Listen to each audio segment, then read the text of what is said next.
El trastorno del aprendizaje se define como una dificultad en la adquisición o ejecución de las aptitudes académicas.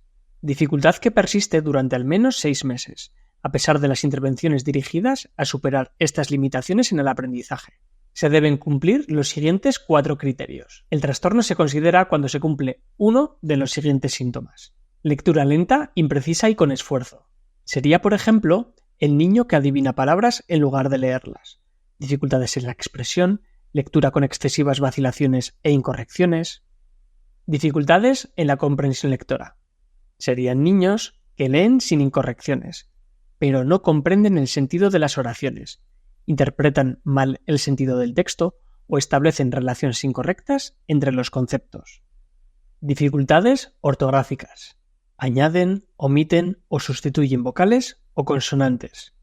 Dificultades en la expresión escrita, cometiendo múltiples errores gramaticales, de puntuación, de organización de párrafos o falta de claridad en la exposición de ideas. Dificultades en dominar el sentido numérico, los datos numéricos o el cálculo.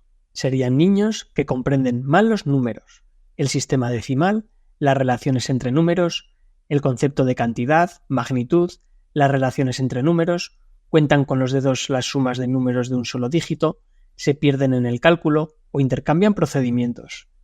Dificultades en el razonamiento matemático, teniendo dificultad para aplicar el cálculo, los conceptos matemáticos y los procedimientos a la resolución de problemas.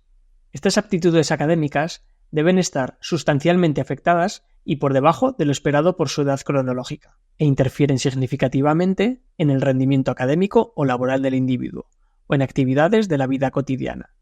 Esto se debe confirmar con pruebas estandarizadas y realizar una evaluación clínica.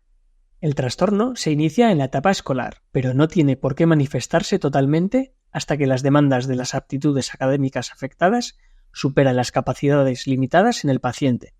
Por ejemplo, cuando se empiezan a poner exámenes con tiempo limitado, lectura o expresión de textos en una determinada longitud, tareas con más carga de trabajo, etc.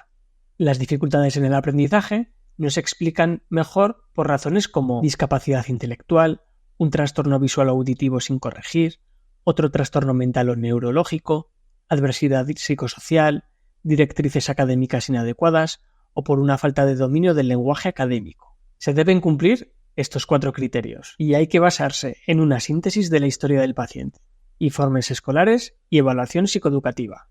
A veces utilizamos el término dislexia como una alternativa a las dificultades en la adquisición de la lectura, bien sea por dificultades en la mecánica lectora o por las dificultades en la comprensión de textos.